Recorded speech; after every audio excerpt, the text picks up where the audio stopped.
So hi viewers, welcome back to our channel. Borugadda Anil Kumar ఈ పేరు ఆంధ్ర రాష్ట్రంలో చాలా మందికి అంతగా పరిచయం లేనటువంటి పేరు. ఎందుకంటే అరగంట టైం ఇస్తే చంద్రబాబు నాయుడిని, లోకేష్ని, పవన్ కళ్యాణ్ని వేసేస్తాను అని చెప్పి విర్రవీగి మాట్లాడినటువంటి వ్యక్తి బోరుగడ్డ అనిల్. అయితే గత 5 నెలలుగా అంటే అక్టోబర్ 16వ తారీఖున అరెస్ట్ అయినటువంటి బోరుగడ్డ అనిల్ ఇప్పటి వరకు కూడా తనకి బెయిల్ రాకుండా గత 5 నెలలుగా జైల్లోనే మగ్గుతూ ఉన్నటువంటి పరిస్థితి. అయితే జైలు గోడల మధ్య మరి బోరు కొట్టేసిందో ఏమో, మరి బయట వాతావరణాన్ని చూడాలనుకున్నాడో ఏమో, బయట గాలి మిస్ అవుతున్నా అనుకున్నాడో ఏమో తెలియదు. కానీ మొత్తానికి అయితే ఏకంగా కోర్టులకే టోకరా పెట్టేసినటువంటి పరిస్థితి మనం చూసాం.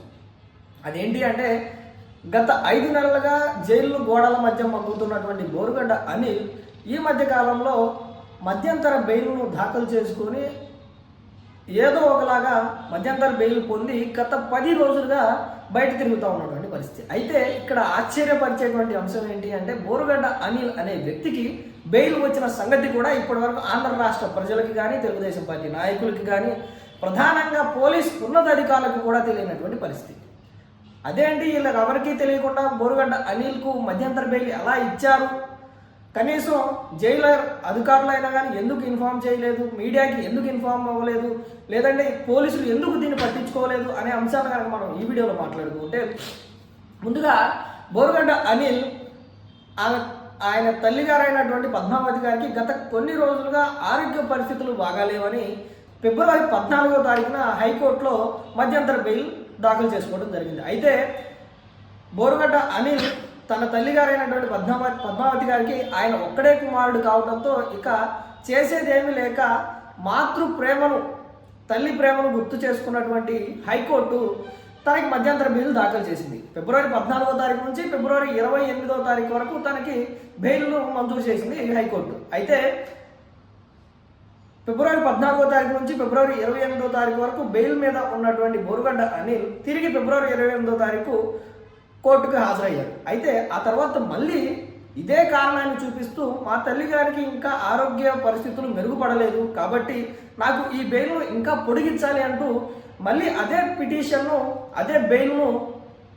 బెయిల్ పిటిషన్ను మళ్ళీ తిరిగి దాఖలు చేశారు. అయితే ఈసారి కొంత బలంగా, మరి మొదటిసారి ఏ విధంగా దాఖలు చేశాడో తెలియదు కానీ రెండోసారి అయితే కొంచెం బలంగా తను ఇచ్చినటువంటి ఫేక్ సర్టిఫికేట్ను కొంత బలంగా ఉండేలా గుంటూరుకు చెందినటువంటి లలిత సూపర్ స్పెషాలిటీ హాస్పిటల్ మేనేజ్మెంట్ దగ్గర నుంచో, లేదంటే ఆ హాస్పిటల్ లెటర్ హెడ్ మీదో, లేదంటే ఆ హాస్పిటల్ మెడికల్ రిపోర్ట్స్లోనో ఏదో ఒక విధంగా తన తల్లి గారికి బాగాలేదు అనేటువంటి ఫేక్ రిపోర్ట్స్ను తీసుకువచ్చి కోర్టుకు సబ్మిట్ చేసి మార్చి 1వ తారీఖు నుంచి తిరిగి మార్చి 11వ తారీఖు వరకు కూడా తనకి బెయిల్ను ఎక్స్టెండ్ చేయాలి అని చెప్పి కోరుతూ, బెయిల్ను పొడిగించాలి అని చెప్పి కోరుతూ హైకోర్టులో మళ్ళీ పిటిషన్ దాఖలు చేయడం జరిగింది. అయితే దీనికి కూడా అంగీకరించినటువంటి న్యాయస్థానం తనకి బెయిల్ మంజూరు చేసింది. అయితే ఇప్పటికీ బోరుగడ్డ అనిల్ అనే వ్యక్తి మధ్యంతర బెయిల్ పైన తిరుగుతూ ఉన్నాడు, బయట ఉన్నాడు. కానీ అసలు బోరుగడ్డ అనిల్ అనే వ్యక్తి బయటకు వచ్చాడు అన్న విషయం కూడా ఎవరికీ తెలియదు. ఎందుకంటే బోరుగడ్డ అనిల్ అరెస్ట్ అయినప్పుడు ఎంత రాధాంతం జరిగిందో అందరికీ తెలుసు.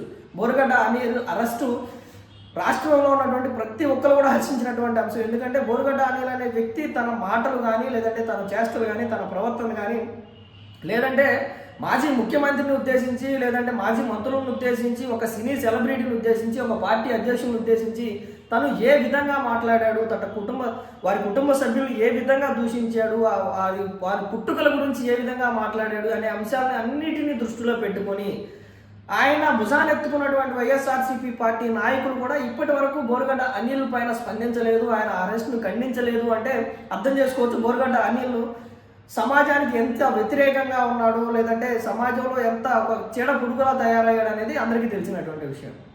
అయితే ఇక్కడ కొన్ని అంశాలు ఏంటంటే కొన్ని వర్గాలు బోరుగడ్డ అనిల్ దళితుడు కాబట్టి వైసీపీ వర్గాలు తనకు సపోర్ట్ ఇవ్వలేదు అనే వాదన కూడా తీసుకొస్తున్నటువంటి ఈ నేపథ్యంలో నందిగామ సురేష్ అరెస్ట్ అయినప్పుడు కూడా గుంటూరు జైలు వరకు వచ్చి కూడా సపోర్ట్ ఇచ్చినటువంటి పరిస్థితి. వల్లభనేని వంశీ తెలుగుదేశం పార్టీ నుంచి వైసీపీకి వెళ్ళి అరెస్ట్ అయిన పక్షంలో తనకి సపోర్ట్ ఇచ్చినటువంటి అంశం మనం చూసాం. ఈ విధంగా అంటే చాలా మంది వైసీపీ నాయకులు అరెస్టులు అవుతున్నటువంటి సందర్భంలో ఆ పార్టీకి సంబంధించినటువంటి వ్యక్తులుగా జగన్మోహన్ రెడ్డి కూడా అనేక సార్లు సపోర్ట్ ఇచ్చినటువంటి పరిస్థితి మనం చూసాం. కానీ వీరందరికంటే ఎక్కువ స్థాయిలో పార్టీని భుజాన్ని ఎత్తుకొని జగన్మోహన్ రెడ్డిని అంటే బోరుగడ్డ అని ఒక పార్టీకి నాయకుడైనప్పటికీ కూడా ఆ పార్టీ నియమ నిబంధనలు కూడా ఉల్లంఘిస్తూ వైఎస్ఆర్సీపీకి జగన్మోహన్ రెడ్డికి ఎంత విధేయుడిగా పనిచేశాడు అంటే తన విధేయతను చాటుకోవడానికి పక్క వారిని కూడా ఏ స్థాయిలో దూషించాడు అనే విషయాలు కూడా అందరికీ తెలిసినటువంటి అంశాలే. అయితే వీటన్నిటిని దృష్టిలో పెట్టుకొని దళిత అంటే సామాజిక వర్గాన్ని ఒక క్యాస్ట్ కార్డును ఉపయోగించుకోవటం పక్కన పెడితే తను చేసినటువంటి పనుల వల్లే ఎవరూ కూడా కనీసం తనని ములాఖత్ చేసినటువంటి దాఖలాలు కూడా లేవు. ఆయన సంబంధించినటువంటి ఆయన సొంత పార్టీ నాయకులు కూడా ఏదైతే రిపబ్లికన్ పార్టీ ఆఫ్ ఇండియా ఏదో పార్టీ ఉందో ఆ పార్టీకి సంబంధించినటువంటి నాయకులు కూడా కనీసం ములాఖత్ చేయలేనటువంటి దుస్థితిలోకి బోరుగడ్డ అనిల్ పడిపోయాడు అంటే తను ఏ స్థాయికి దిగజారి మాట్లాడాడు, తనని ఏ స్థాయిలో సమాజం చేత్కరించుకుంటుంది అనే విషయాలు ఇప్పటికి బోరుగడ్డ అనిల్కి తెలిసే ఉండాలి. మరి ఇవన్నీ ఆలోచించాడో ఏమో తెలియదు కానీ మొత్తానికైతే హైకోర్టుకే టోపీ పెట్టేసి ఫేక్ సర్టిఫికేట్లు చూపించి ఫేక్ రిపోర్ట్స్ని చూపించి బెయిల్ తీసుకొచ్చుకున్నటువంటి పరిస్థితి. మరి అసలు ఇవన్నీ ఫేక్ అని ఎలా తెలిసాయి అనే విషయం మాట్లాడుకుంటే ఏదైతే మొదట ఫిబ్రవరి 14వ తారీఖు బోరుగడ్డ అనిల్కు బెయిల్ వచ్చిందో ఆ సమయంలో ఎవరికీ తెలియకుండా రాత్రికి రాత్రే బోరుగడ్డ అనిల్ను స్టేషన్ నుంచి బయటికి పంపించినటువంటి పరిస్థితి, అది జైలు నుంచి. మరి అదేవిధంగా మళ్ళీ మార్చి 1వ తారీఖును కూడా సేమ్ అంటే ఎవరికి తెలియకుండా బోరుగడ్డ అనిల్ బయటికి వెళ్ళడం బయట తిరగడం ఇవన్నీ గమనించినటువంటి కొంతమంది ఉన్నతాధికారులు అసలు ఏం జరుగుతుంది, బోరుగడ్డ అనిల్ లాంటి వ్యక్తి అరెస్ట్ అయితే ఎందుకు ఎవరికి తెలియకుండా బయటికి తీసుకొస్తున్నారు. ఇప్పుడు నందిగామ సురేష్కి అరెస్ట్ అయినప్పుడు ఆయనకు బెయిల్ వచ్చిన సమయంలో అసలు చాలామంది సంబరాలు చేసుకున్నటువంటి పరిస్థితి. అంటే వంశీకి ఇంకా బెయిల్ రాలేదనుకుంటే అది వేరే విషయం. కొంతమందికి యాంటిసిపేటరీ బెయిల్స్ వచ్చినప్పుడు అవినాష్ లాంటి వాళ్ళకి కానీ, పేర్ని నాని లాంటి వాళ్ళకి కానీ, లేదంటే గుంటూరులో ఉన్నటువంటి లేల అప్పిరెడ్డి లాంటి వాళ్ళకి కానివ్వండి, వీళ్ళందరికీ యాంటిసిపేటరీ బెయిల్స్ వచ్చినప్పుడే వాళ్ళు ఏదో గెలిచేసామన్న విధంగా సెలబ్రేట్ చేసుకున్నటువంటి వీళ్ళు ఆ పార్టీ నాయకులు లేదంటే ఆ పార్టీ ఎవరైతే సానుభూతి పనులు ఉంటారో నేను అందరూ బోరుగడ్డ అనిల్ లాంటి వ్యక్తి అంత హై ఏమంటారు ఒక సంచలన పరిస్థితుల మధ్య అరెస్ట్ అయినటువంటి వ్యక్తి బెయిల్ వచ్చినప్పుడు కనీసం పక్కింటి వాడికి కూడా లేదంటే పక్క ఖైదీకి కూడా తెలియకుండా బెయిల్ మీద బయటికి రావడం గమనించినటువంటి కొంతమంది ఉన్నతాధికారులు ఏదైతే ఆయన చూపించినటువంటి రిపోర్ట్స్లో భాగంగా ఉన్నటువంటి లలిత సూపర్ స్పెషాలిటీ హాస్పిటల్కి వెళ్ళి ఎంక్వైరీ చేయడంతో అక్కడ తేలిపోయింది. అక్కడ బోరుగడ్డ అనిల్ ముఖం బయటపడిపోయింది, ఆయన చేసినటువంటి మోసం బయటపడిపోయింది. ఏంటి అంటే ఆయన తెచ్చినటువంటి సర్టిఫికేట్స్ అన్నీ కూడా కేవలం ఫేక్ సర్టిఫికేట్లే, మేము ఎలాంటి రిపోర్ట్స్ ఇవ్వలేదు, తమ తల్లిగారికి ఇంకా ఆరోగ్యంగానే ఉన్నారు అంటే ఆరోగ్యంగా ఉన్నారా లేదో తెలియదు కానీ మా హాస్పిటల్కి అయితే రాలేదు, మేము ఎలాంటి రిపోర్ట్స్ ఇవ్వలేదు అని చెప్పి గుంటూరు లలిత సూపర్ స్పెషాలిటీ వాళ్ళు అయితే క్లియర్గా స్టేట్మెంట్ ఇవ్వడం జరిగింది. అయితే ఏదైతే మార్చి 1వ తారీఖున తీసుకున్నటువంటి రిపోర్ట్స్లో భాగంగా తను కోర్టులో సబ్మిట్ చేసినటువంటి అంశాలు ఏంటి అంటే నేను ఇక్కడ చూపించుకుంటుంటే అంటే ఇక్కడ ట్రీట్మెంట్ ఇప్పిస్తుంటే అది క్యూర్ అవ్వట్లేదు కాబట్టి నేను చెన్నైలో ఉన్నటువంటి అపోలో సూపర్ స్పెషాలిటీ హాస్పిటల్కి తీసుకెళ్ళాలనుకున్నాం, చెన్నై వెళ్తున్నాం, సో అక్కడికి వెళ్ళడానికి నాకు కొంత సమయం కావాలి, నా బెయిల్ ఎక్స్టెన్షన్ కావాలి అని చెప్పి బెయిల్ తీసుకున్నటువంటి పరిస్థితి. అయితే అసలు ఎలాంటి రిపోర్ట్స్ ఇవ్వనటువంటి లలిత సూపర్ స్పెషాలిటీ హాస్పిటల్ దగ్గర నుంచి ఈ విధంగా సర్టిఫికేట్స్ ఎలా వచ్చాయి, ఇలాంటి సర్టిఫికేట్లు చూపిస్తున్నప్పుడు పోలీసులు ఎందుకు ఎంక్వైరీ చేయలేదు, ఇలాంటి సర్టిఫికేట్లు చూపిస్తున్నప్పుడు కోర్టు ఎందుకని ఎంక్వైరీ వేయకుండానే పిటిషన్ ఇచ్చింది, బెయిల్ ఇచ్చేసింది అనే ఇలాంటి మరిన్ని అంశాలు ఉన్నాయి. ఖచ్చితంగా ఈ అంశాల్లో ఉన్నతాధికారులు లేదంటే పోలీసులు లేదంటే డిపార్ట్మెంట్ వాళ్ళు ఇలాంటి ఎంతమంది దీనివల్ల ఇబ్బందులు పడతారు అనేది పక్కన పెడితే ఇప్పటికే దాదాపుగా 20 కేసుల్లో ముద్దాయిగా ఉన్నాడు బోరుగడ్డ అనిల్. ఇప్పటికే 20 కేసుల్లో ముద్దాయిగా ఉండి గత 5-6 నెలలుగా కోర్టు గోడల మధ్య మొగ్గుతున్నటువంటి బోరుగడ్డ అనిల్ మరొక పెద్ద తప్పు చేసుకున్నాడు.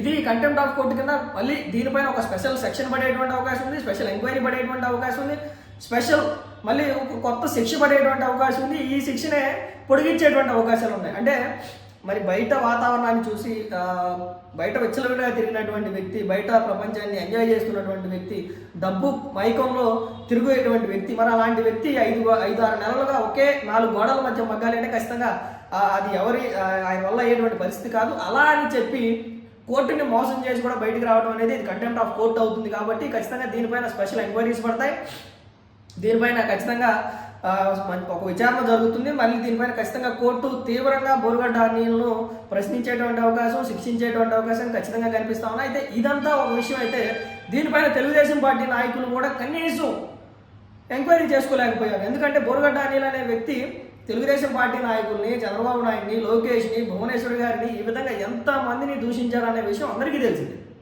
మరి అలాంటి వ్యక్తి బెయిల్ మీద 1-2 సార్లు బెయిల్ మీద బయటకు తిరుగుతూ ఉంటే తెలుగుదేశం పార్టీ నాయకులు కనీసం దానిపైన ఎలాంటి సమాచారం లేకుండా పోయారు అంటే వాళ్ళు ఎలాంటి పరిస్థితుల్లో ఉన్నారు అంటే ఏదో అంటారు గుడ్డగా ఆకులు కాలిన తర్వాత చేతులు కాలిన తర్వాత ఆకులు పట్టుకుంటే ఏమొచ్చింది అన్న పాయింట్లో ఆయన ఆల్రెడీ 2 సార్లు బెయిల్ మీద తిరుగుతూ ఉన్నాడు, ఇప్పటికీ బెయిల్ మీదే ఉన్నాడు, ఇంకా 4 రోజులు తన బెయిల్ ఉంది. ఇలాంటి సందర్భంలో ఈ రోజు ఈనాడు కానీ ఆంధ్రజ్యోతి కానీ మిగతా ఏదైతే కొన్ని ప్రధాన మాధ్యమాలు ఉన్నాయి వీటన్నిటిలో కూడా ఈ రోజు నిన్న మనం వార్తలు చూస్తూ ఉన్నాం. అయితే మొత్తానికి బోరుగడ్డ అనిల్ అటు ఉన్నతాధికారుల్ని మోసం చేశాడు, ఇటు హాస్పిటల్స్ వాళ్ళని మోసం చేశాడు, అటు కోర్టుని మోసం చేశాడు, అటు తెలుగుదేశం పార్టీ నాయకులను మోసం చేశాడు, ఇటు వైసీపీ నాయకులను మోసం చేశాడు. అదేవిధంగా ప్రధానంగా తను ఒక పార్టీలో ఉన్నటువంటి ఆ పార్టీని కూడా మోసం చేసినటువంటి పరిస్థితి. ఖచ్చితంగా దీనికి మూల్యం చెల్లించక తప్పదు. రాబోయే రోజుల్లో ఎలాంటి పరిస్థితులు ఉంటాయి, బోరుగడ్డ అనిల్ పైన ఎలాంటి కేసులు పడతాయి, దీనిపైన ఏం జరుగుతుందనే అంశాలు ఖచ్చితంగా మనం వేచి చూడాల్సిందే. అయితే ఇక చివరిగా ఏంటి అంటే ఇప్పటికీ బోరుగడ్డ అనిల్ అనే వ్యక్తి బెయిల్ పైన బయట తిరుగుతూ ఉన్నాడు. ఇంకా తాజా సమాచారం ఏంటి అంటే అసలు చెన్నైలో కూడా బోరుగడ్డ అనిల్ లేడు. ఏదైతే తను చెప్పినటువంటి అపోలో హాస్పిటల్లో కూడా బోరుగడ్డ అనిల్ లేడు.